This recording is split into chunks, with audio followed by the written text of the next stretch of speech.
Good morning, everyone. Boker Tov. Welcome to Modiin and Beyond on Radio Modiin. Brought to you, as always, by me, Rolene Marks. And Israel has just come to a complete standstill as the country has united to pay tribute to the 6 million Jewish martyrs and heroes who were brutally murdered during the Holocaust. Today marks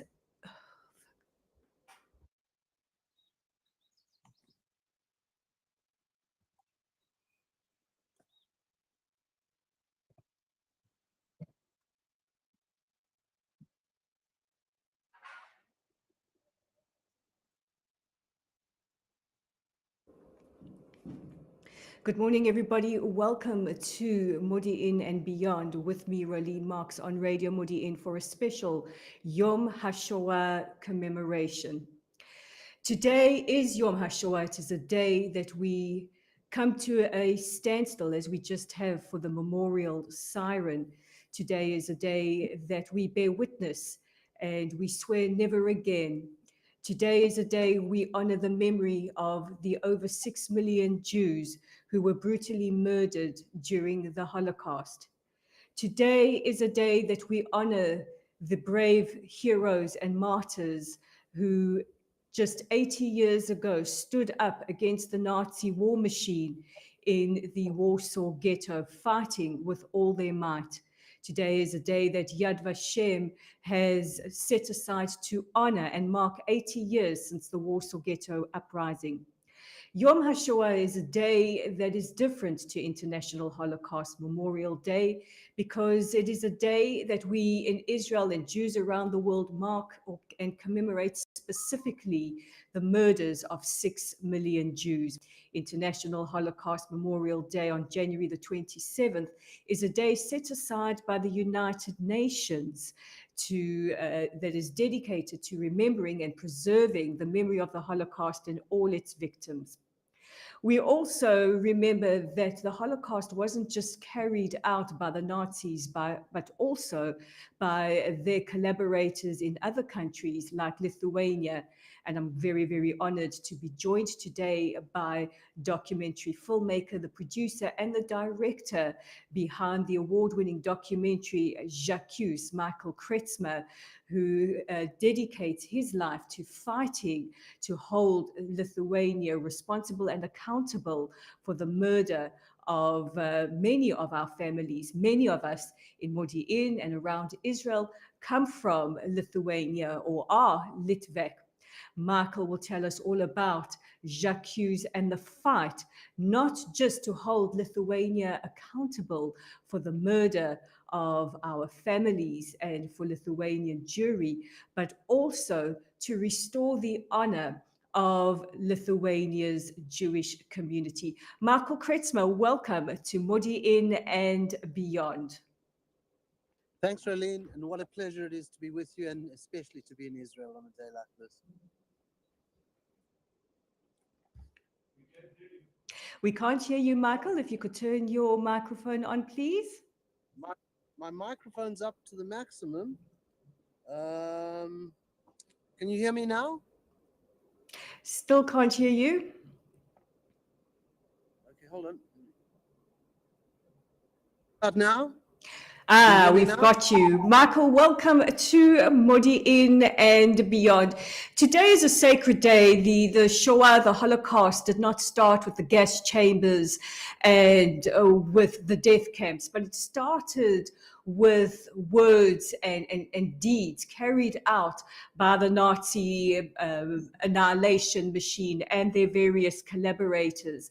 And it wasn't just the Nazis who are responsible for the murder of our families, for our ancestors in the forests of Lithuania, in the fields of Ukraine, are the souls of our family members. Now, you have made a brilliant documentary. It's called J'accuse.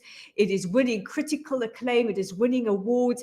And when I heard the title J'accuse, it took me right back to the Eichmann trial when we heard Zvi Hausner's iconic opening argument saying, J'accuse, you are accused. And I felt that it's a very, very apt title for calling to account the Lithuanian government and seeking justice and giving voice to those who don't have a voice for themselves. Can you tell us about the premise behind this documentary? What made you do it? Um, yes, Rolene, I don't know if you heard my first comment. It was just to say how wonderful it is to be in Israel on a day like today and to be talking to We you. still can't hear This, you. We're battling to hear you. I honestly don't know why, I'm afraid. I thought you could hear me there. Can you hear me, can you hear me now? Yeah. Oh, okay, good. Shall I just, I beg your pardon? Get close. Okay, how's that? Is that all right? Okay. Um, Rolene, I'll repeat this for the third time. What a pleasure it is to be in Israel on a day like today. The actual words Jacuz actually has a earlier provenance than the Eichmann trial. It was famously coined by Zola in his defense of Dreyfus, who of course was set up by anti-Semites as the Jew who can't be trusted and the Jew who betrayed France. And it's a cry for truth. Like many South African Litvak Jews, our family avoided discussion, specific discussion of the Lithuanian Holocaust. But I went back to Lithuania in 2019 to attend the unveiling of a memorial to my own family who were murdered there. They were murdered along with 2,400 Jews on the 8th of August 1941 in a small town called Biržai in northern Lithuania. And we had this named monument. It's a brilliant project. There was a drape over this monument. And when the drape fell, I found myself staring at about 60 Kretzmers, in other words, my own family.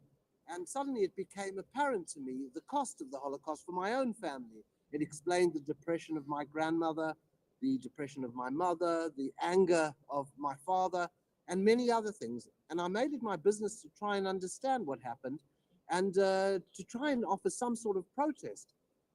When I discovered months after that that there was a concerted and very successful campaign by the Lithuanian government to lie about history, I became obsessed with the story, and that's the origins of the film I made.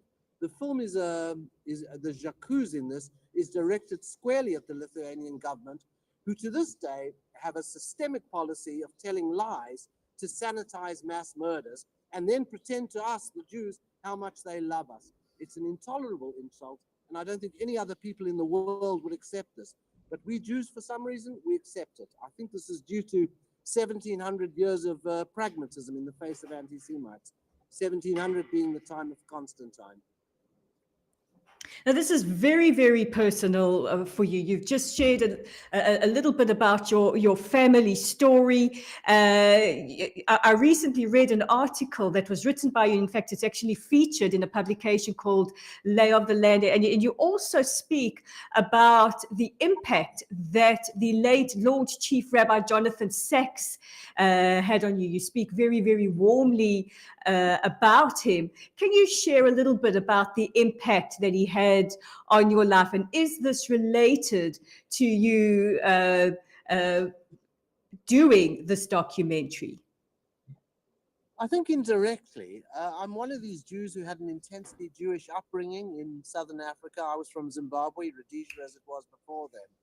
And we were a typical, nominally Orthodox family, but we weren't kosher. We didn't bother about Shabbat. There was certainly no Torah learning. And as soon as I got to England, I kind of left the Jewish fold for a long time. And what made me I've always been a great supporter of Israel, though. But what made me re-engage with Judaism were the writings of Jonathan Sacks. And it's turned me into a sort of quasi-religious-ish Jew. I don't think Jonathan Sacks was in any way responsible for my obsession of the Holocaust, although he has written very eloquently, as he has on everything. This was more to do with personal family history and the political history of our people, and how one responds to the insult both of anti-Semitism, but even more importantly, to the insult of denial of the Holocaust. And to think that this is happening today in such an egregious way through the government of Lithuania obsessed me. I couldn't get over the fact. And when I made my film, I decided who is going to be the voice in this film. You know, as a journalist, Rolene, you will appreciate one has to decide on a voice one uses in order to tell the story. And I struggled with this for a long time. Who was telling the story? And eventually I decided the only people whose story I wanted to tell and who had the voice were the victims. So I've tried to make the film in their name and in their voice. And this, I think, gives the film a power that most documentary films don't have because they set out to be objective. Mine is not objective. Mine is a subjective cry for justice from these people. And I believe it's our duty, particularly on a day like today, to listen to them very closely. He was absolutely the most extraordinary man. And you've really had a lot of extraordinary people as part of Jacques. We spoke to Grant Gochin, who is featured in Jacques on International Holocaust Memorial Day. He shared his personal story. He also spoke about somebody who is absolutely pivotal, and that is the incredible Sylvia Foti. For many of our viewers and listeners who may not be familiar with Sylvia Foti and the role she plays, I mean, this is quite extraordinary. He spoke about how he came into contact with her. What is your connection to Sylvia Foti? And for people who haven't seen the documentary, what is her connection? Because this is really something quite exceptional. I think you're right, Rolene. I think Sylvia is quite exceptional. I'll try and explain to your visitors who she is and where she got where she was. Sylvia Foti is an American-Lithuanian woman who grew up in Chicago in the very Lithuanian area of Market Park. And she grew up as a kind of princess, a Lithuanian diaspora princess. And why? Because her grandfather was a guy called Jonas Noreika, was a great war hero for Lithuania. He's a man who died at the age of 36, a very brutal death at the hands of the KGB in Lithuania. And he's a man who Lithuanians were taught was martyred for Lithuanian independence. So Sylvia inherited both this role as the granddaughter of the great Jonas Noreika, but her mother, as she was dying, handed her a project. She said, Sylvia, I've started this biography of my father, Sylvia's grandfather. Please complete it because I will not be able to. So Sylvia made a promise she would complete this biography. And she thought this biography would be a wonderful tribute to her grandfather and a great patriotic explanation of Lithuania and its difficult relationship with Russia and its desperate yearning for independence. In other words, she thought she was going to write a very heroic story that all Lithuanians would be proud of. Now, when her mother and her grandmother, Noreika's widow, died, she was also honor bound to take their ashes back to Lithuania for burial, which happened, and there was a great big public celebration of this burial. One of the country's previous presidents were there. A huge number of dignitaries and celebrities were there. But the following day, she was invited to attend a school named after her grandfather, Jonas Noreika, and she went there. And when she was there, the headmaster, first of all, congratulated her, and she asked the story for her book. How come the school was named after my grandfather? And he explained, well, he was a great hero. Before this, we had a horrible Soviet name, so it was natural, since he was born in this region, that we would call the school after him. Then he called her to the side and he said to her, but I got a lot of grief over this. And she said, why? Grief from whom? And he said, the Jews. The Jews gave him a hard time. And she said, why the Jews? She was that naive. She said, what have the Jews possibly got to say about my grandfather? And he said, well, he was accused of killing Jews. And this was the first time she had ever heard this rumor. Later, as she went through Lithuania, she discovered everybody knew this rumor that her grandfather had killed Jews. So there she was, charged with writing this book with this new knowledge. Now, the Lithuanian diaspora, I feel, is very similar to the Jewish diaspora. They are very insular, well, quite insular to a degree. They're paranoid. They have reason to be, given their history with Russia. They're very tribal. They're very close. They live together. So Sylvia was suddenly faced with this conundrum: what to do about the unfortunate facts of her grandfather. And I invite your listeners to ask what they would do. What would you do if you were writing a story about a great Jewish hero and you discovered he had a very dark side? And Sylvia took about 20 years to do this. It required years of therapy, but because she's a woman of great faith, she's a practicing Roman Catholic, and huge moral conscience and just great personal qualities, she decided she couldn't ignore this. She had to tell the full truth. And in so doing, in writing her book, she has gone against her people, her country, her community, and her own family, because she has exposed his crimes. Noreika was responsible for the killing of up to 10,000 Jews in conditions of great cruelty in northern Lithuania. She has documented it meticulously. There is no argument against her. She has exposed his guilt 100%, and as a result, she has suffered enormously. She lost her daughter to a drug overdose. She was divorced from her husband, and she suffered this intense personal isolation. She's the most remarkable woman, and my own feeling is she sets a challenge, not only to the Christian world, but a great challenge to the Jewish world. I feel we are honor bound to support Sylvia Foti. And when the Lithuanian government, as it always does, tells lies about the history of the destruction of Lithuanian Jewry, we are obliged to support Sylvia in her struggle for truth. She really is an incredible person. She's also, by the way, a nominee for this year's Nobel Peace Prize. Let's talk for a moment about the Lithuanian government. Actually, I'm hearing you more clearer without my headphones, which is why I took them off. Let's talk about the Lithuanian government, because we're seeing a very, very alarming trend as time marches on, not just in Lithuania, but in Poland as well. Almost a will to absolve themselves of any responsibility, of any role that they played in the murders of our families, of the Jews, of Poland, of Lithuania. But let's talk about the Lithuanian government, because today the Lithuanian ambassador to Israel will be standing in front of the Litvak community. As you said, there are so many South Africans that have Lithuanian heritage, many other communities as well. And she will not answer any questions about Lithuania's culpability, and she won't answer any questions about Noreika specifically. Why do you think that is? Well, I think they're doubling down on a huge mistake they've made. They didn't count on Sylvia Foti.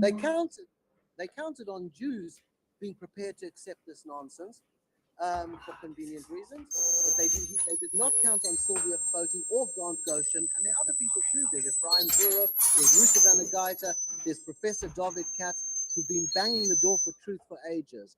What Lithuania has done has set up an institute. It's called the Holocaust Center. And what this organization does, it employs over 100 historians. I use the word historians within inverted commas. And essentially, they're charged with the task of telling lies about the Holocaust. Let's look at the situation of Noreika. What they say about Noreika is, yes, he signed the orders for the deportations. Yes, he signed the orders for the imprisonment. But they've never come across a document which says, you must now kill the Jews, which is obvious. Nobody would ever write such a document.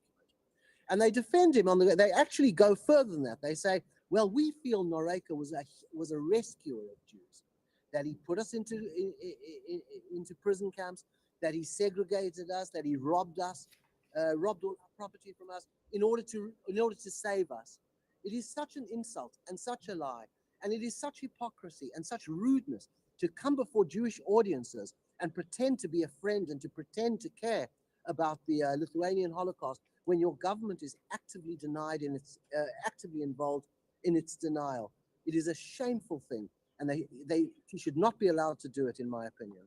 I mean, we have, talking about dichotomies, we're speaking about Lithuania. I just mentioned Poland. We have a very, very controversial decision now that as part of our youth tours to Poland, they will be visiting certain places that honor certain Poles that were responsible for carrying out some of the crimes of the Holocaust, which are crimes against humanity. We're talking about Lithuania and this absolute revision of their history. And then, you cut to Germany, and Germany, the worst perpetrators, taking responsibility for their role, making that concerted effort to educate future generations, to make sure the youth of Germany know to pay reparations, to educate, and of course their relationship with Israel. Something that I also find quite staggering, because I've been following both Grant's op-eds in the Times of Israel on lay of the land, as well as Sylvia Foti, who recently wrote about um, uh, lawsuits that Grant had filed against the Lithuanian government. I think there are about 9 lawsuits, and she writes in her op-ed about how the Lithuanian government has kind of rigged these lawsuits and yet claim victory. Can you please put this into some kind of perspective for us? Well, yes, Grant launched all these lawsuits, and the substance of his case, which is that the Lithuanian government and its associated instruments, be they the courts, the public prosecutor, whoever, are all actively engaged in Holocaust lies. And they've never dealt with the substance of his issue. They always dismiss his legal actions on the narrowest of technical grounds. And then they stand before us and pretend to care. They put on that sad Holocaust face of theirs. And it's an insult. It's an insult. I mean, Lithuanian diplomats and consuls are always going to Holocaust memorials. Honestly, I sometimes think they have a holiday home at Yad Vashem. They're given such propaganda opportunities there. But ordinary Jews should see through this and should ask them and should insist they answer the questions. Why do you actively, systemically tell lies to defend Holocaust murderers? And if you are determined to do this, how can you possibly pretend to care about the Holocaust and to care about the Jewish people? Even a child can see this. I understand there are pragmatic reasons for having Lithuania as a friend. I use it in inverted commas. Sure, that's the life of a nation state, and one has to make compromises, however filthy they might be. But to have these Lithuanians constantly pretending to care so much when they do everything they can to distort history and to celebrate our murders is just absolutely unacceptable. It's an insult. And in my film, as I said, I try and give the voice to the victims. What would they say? What would their response be to the Lithuanian ambassador yet again going to Yad Vashem, putting on her stupid sad face, when she's the one who's defending the person who killed a lot of these people? It's just, I don't think any other country in the world would accept this. For some reason, we do. Let's talk about other countries, because what has their response, if any, been to this? And have they responded in any way to J'accuse? I see the documentary, which is absolutely brilliant. I implore my listeners, if you are able to see it, please go see it. As Michael, who so brilliantly put together and who has just said he's giving voices to the victims, because it is those voices that count. It is restoring their honor. What has the response of the international community been? I'm not really to the film. I I made the film for almost no money. I made the film for $30,000, and to be honest with you, Rolene, I made it in response to a personal promise I made that I would do my own little bit to avenge the murders of my family, and to try and do something to promote truth. I never expected it to see the light of day. I thought it would die a death on YouTube, but at least I'll have done what I can do, because I used to be a filmmaker, and that's my only weapon. Since then, it's been seen across the world. It's won, I think it's won 100 awards and selections everywhere. Governments as yet have not had a response, but we are starting to chip away at this. And I'm optimistic that it will be shown and be discussed in Europe and the United States. It's also being beamed across Lithuania over Yom HaShoah and tomorrow. So it'll be interesting to see if the totally innocent Lithuanian people have something to say about their government holding them hostage in this way. However, my own view is that this is the fight of the Jewish people, that we, the Jewish people, should not accept this outrage. It's time to raise our voice. And I ask you, would any other people in the world accept this? Would black people accept it? Would Irish people? Would Arab people? Would Muslim people? Nobody would accept this insult. But we do, time and time again. Every time you see the Lithuanian ambassador putting on the sad face at Yad Vashem, remember, this is an insult. And we take it time and time and time again. And I think at the very least, we need an explanation as to why this is allowed. We're speaking to Michael Kretzmer. He's the producer and director of the movie J'accuse, a brilliant, brilliant documentary. We're going to take a short commercial break. When we return, more with Michael Kretzmer.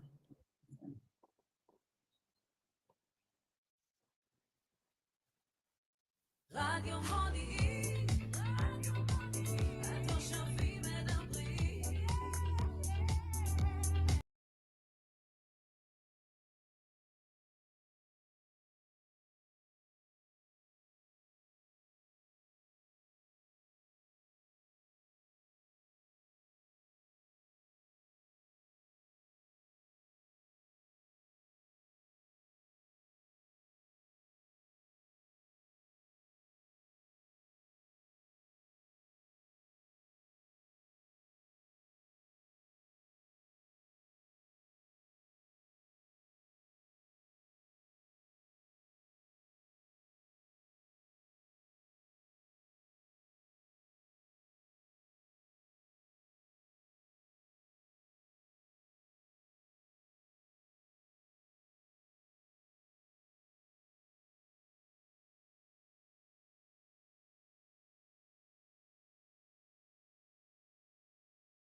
תאחז בי אבא פתי בידי בצעדים כבדים ורועדים אלך איתך אל עבר הבתים תיקח לי אור שתי זרועותיי תיקח חיבקוך כשהיית ילד רך ואם לאו מעט הן לא תשכח הן עוד ידיים אוהבות כל כך אם לבדך תלך בארץ סתיו ממך יצא שירי המאוהב כרוח שרך הזהב הוא ילטף באהבה של עם.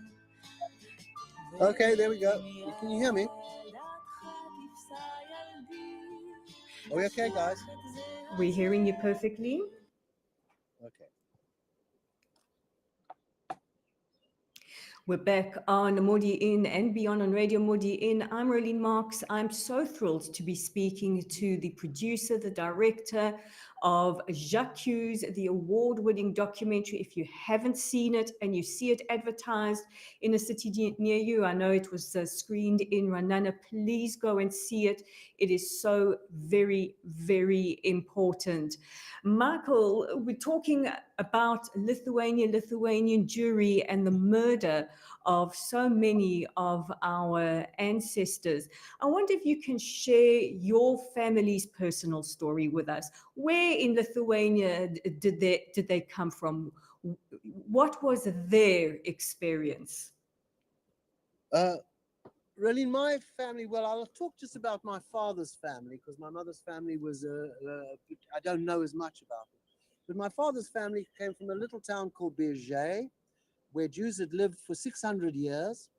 It was a very mixed community, although it was largely, like most of Lithuanian Jewry, mitnat Giddic, i.e. not Hasidic. There were Hasidic shuls, there was a Chabad shul there. There was even a Karaite shul. For those who perhaps don't know, the Karaites was a very ancient branch of Judaism, which never even embraced the Talmud and oral law.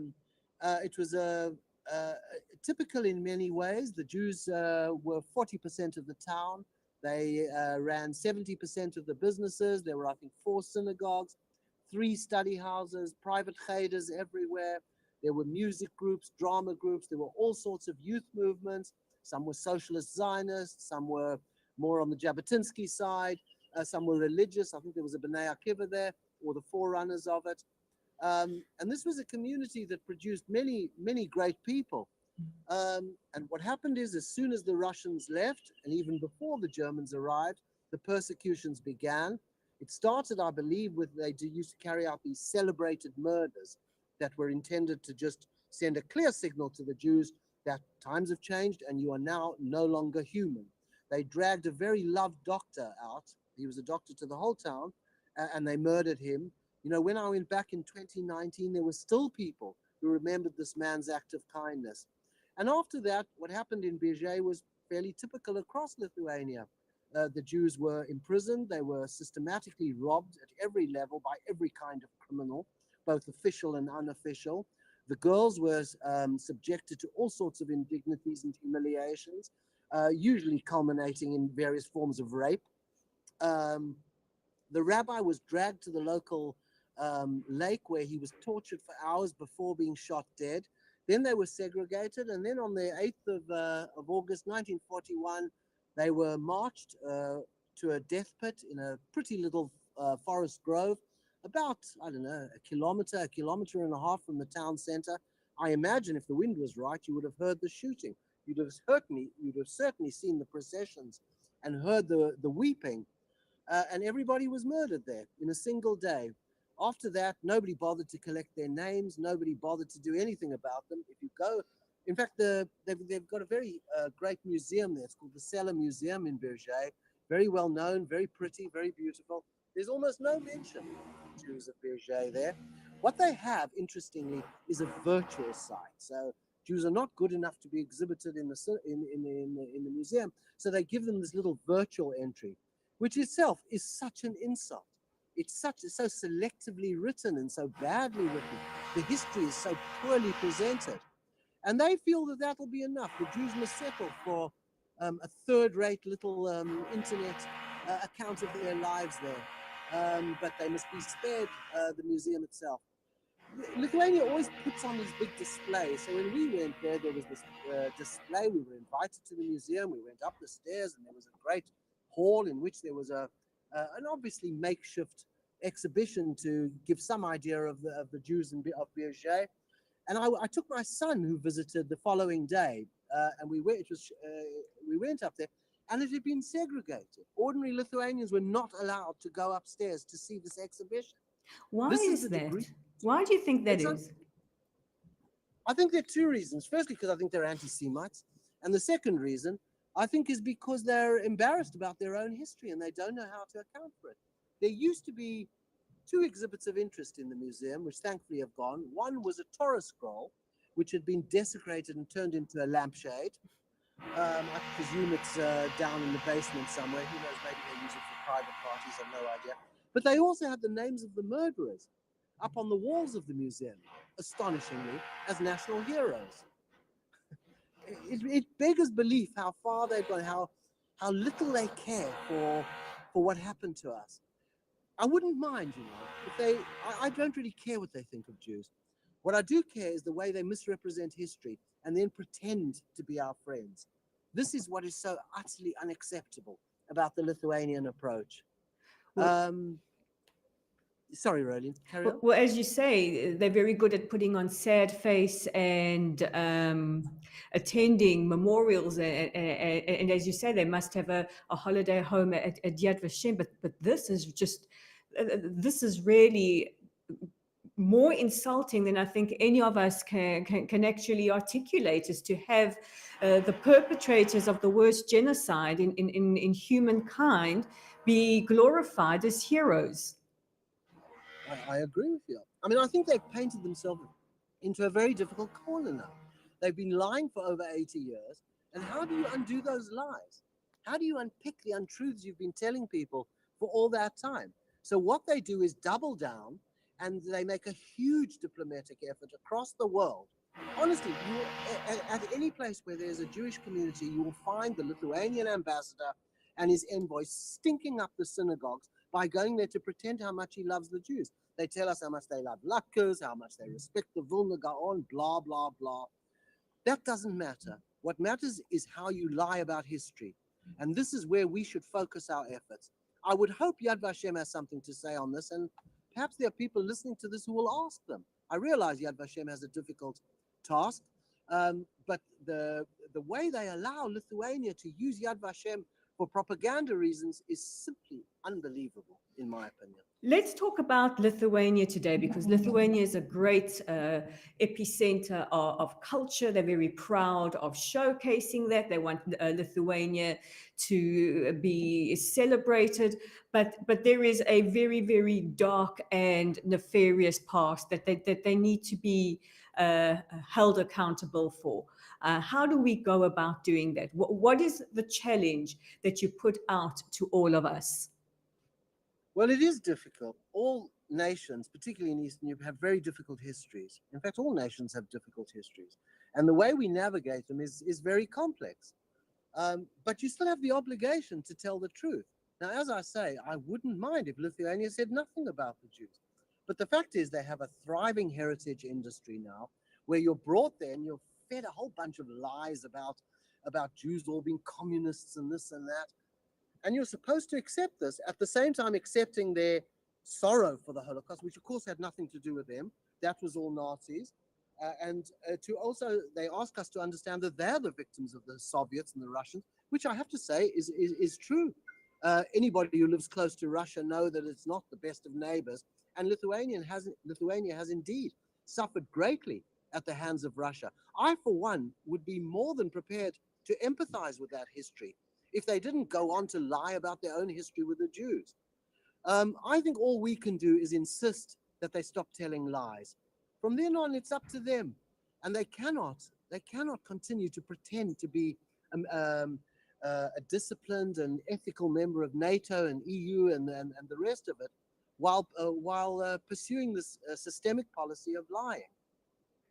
Especially as time goes on and we lose more and more survivors on a daily basis. So the impetus is on us to bear witness and tell the stories of our ancestors. We often say unto every person there is a name, and so many of us, our names may be a little anglicized, but come from the villages of Lithuania and the shtetls across Europe. When I was speaking to Grant, one of the things one of the issues that he raised is he advocated for anybody of Lithuanian ancestry to apply for Lithuanian passports. I kind of loved his logic around that. What are your thoughts? His logic was that, that's honoring our memory. That's saying we were there. We were citizens as well. As I see it, a passport is a constitutional right, a constitutional and legal right a person has because of his or her association with that country. And if Lithuanian law says that if you have a Lithuanian grandfather, or I don't even know what their law says, but I imagine it says something like if you have Lithuanian heritage, you have a right to claim Lithuanian citizenship. And I see they're always advertising on Facebook for people with Lithuanian heritage to claim this citizenship. So I have no problem with Jewish people claiming their Lithuanian passport. I personally wouldn't touch it until Sylvia Foti is president of that country, which I realize is unlikely to happen because I think it's too contaminated by their lies. But I certainly don't have an ethical or political problem with Jewish Lithuanians claiming their Lithuanian citizenship. They're human beings. They were Lithuanian. Why shouldn't they? What does it feel like when you visit Lithuania? What does it feel like walking back in the footsteps of your family? Well, they've done such an incredibly good job of destroying that heritage. There's not much to see now in the small towns. The cemeteries are, for the most part, abandoned and desecrated. Um, but wherever you go, you do feel the ghost of this great civilization. Um, uh, Vilna or Vilnius is a completely different matter, and so is Kaunas. I was more interested in the small towns and the Steplach of Lithuania, where you won't find much. The names is a very important issue. There were 200 mass killing sites in Lithuania, and just while we're on that subject, Lithuania was the most successful of all Holocaust theaters in the sense that they managed to kill 96.4% of the Jewish population, which I understand was the highest proportion anywhere, anywhere in Europe. But the names, nobody even kept the names. Of these 200 mass killing sites, as I said earlier, only 4 have any names at all. And in Birge, as I said earlier, where we put a great deal of effort into trying to find out who the names of these people who were murdered, 2,400 people, we were only able to come up with 550 names. The others are lost. They're lost all across Lithuania. And this is a huge tragedy. It cannot be overemphasized. I like to think, however, the culture of Lithuania, of Jewish Lithuania, survived and thrived. And we, you and me, saw it most visibly in South Africa, where we created this remarkable community, which to this day is having ripples across the world. So we can take great pride in the generations that preceded us, and indeed the generations that survived. Why is it you think Lithuania doesn't come up enough when we talk about Holocaust education? We often hear about the Holocaust in Poland, in Ukraine, in Romania, in Hungary, but for some reason, and as you've just said, Lithuania had the highest percentage when it came to theatre, when it came to the killing of communities. Why is it we are not speaking enough about Lithuania and the experience of Jews during the Shoah in Lithuania? Really, I think you'll have to ask a Holocaust expert on this. I don't know. But what I suspect is, firstly, the global figures are not that high. There were perhaps between 210 and 220,000 Jews murdered in Lithuania. In Poland, it was 3 million. The figures just don't stack up. It's not demographically as important as other centers of Jewish life in Europe. But I also think it's because of the excellent job done by the Lithuanian government in creating a false narrative, which has essentially blunted any exploration of this. I also think there's a psychological reason.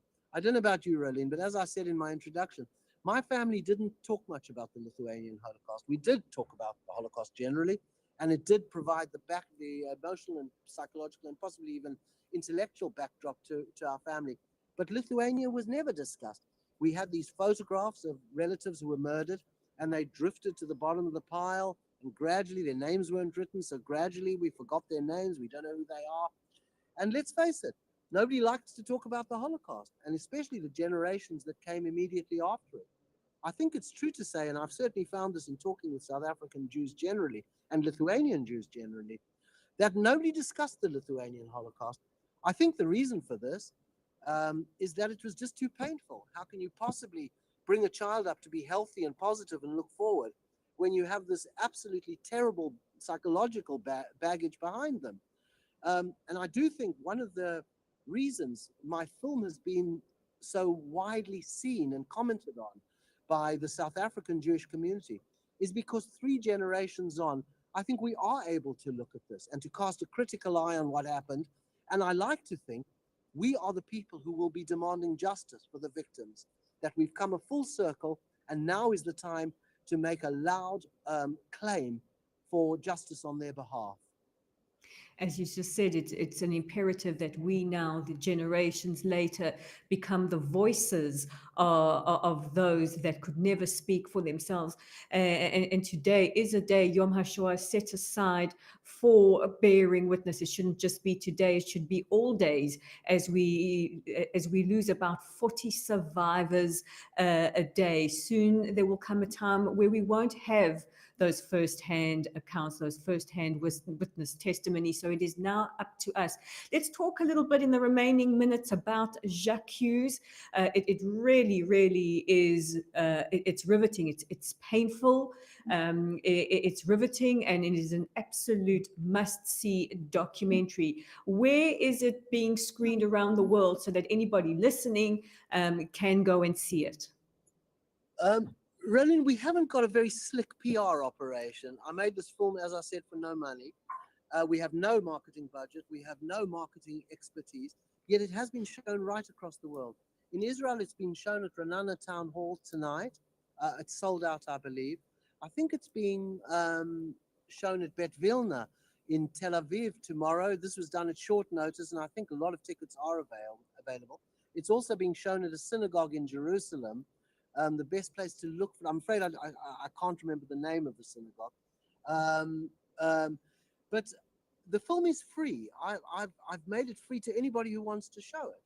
So if there are any listeners out there who can arrange a viewing with, and I would encourage people to watch it collectively with other Jewish people, because there is something in the common experience of watching us that electrifies something, that gives us it gives it a coherence and an emotional power.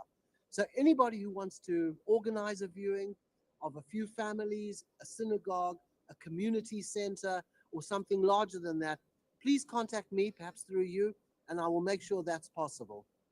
I think let's you and I have a chat off air about bringing it to Modiin. I know that there have been a lot of people here in Modiin who would like to see it. And if anybody is listening and would like to facilitate a viewing, let's have a talk about this. It has been such... Sorry to interrupt. I would say though that the discussion of it is even more important than the film itself. It's how we relate to this lying. It's about our dignity and our self-respect. Let me ask you a question. Let's take Birzhei, my own hometown in Lithuania.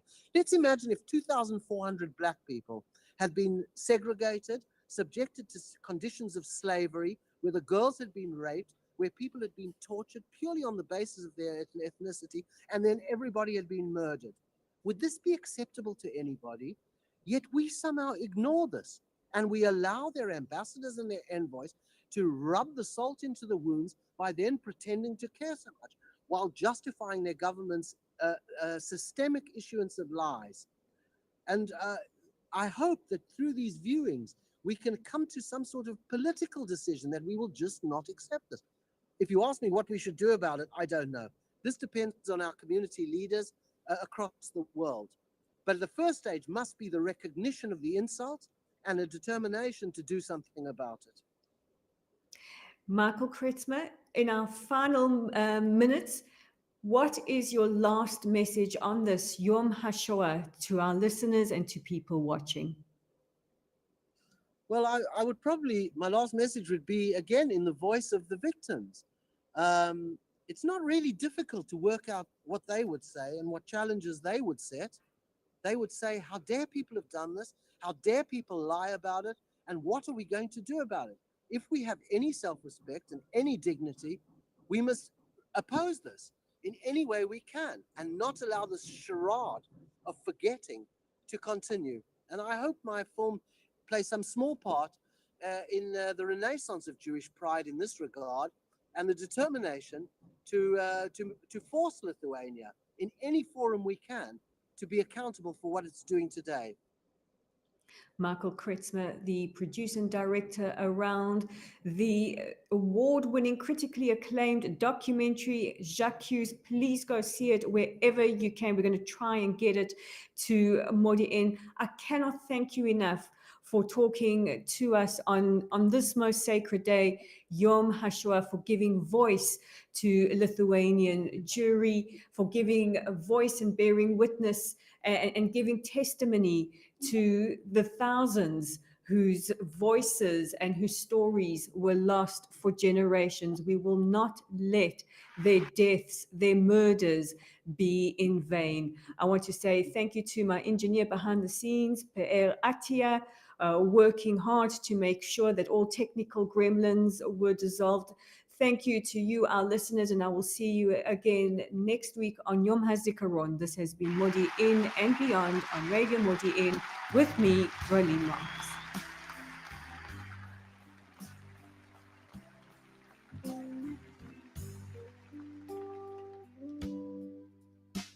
I've heard there was a secret chord that David played and it pleased the Lord.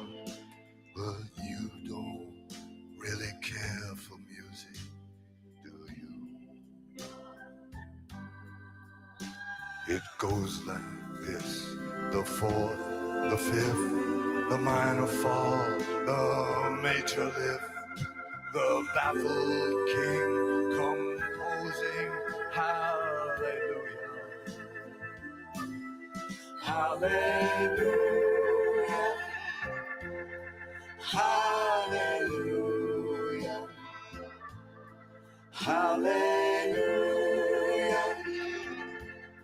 hallelujah.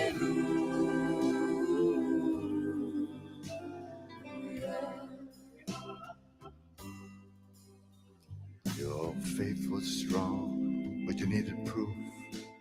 You saw her bathing on the roof, her beauty and the moonlight overthrew you. She tied you to a kitchen chair, and she broke your throne and she cut your hair, and from your lips she drew the hallelujah. Hallelujah. Hallelujah. Hallelujah.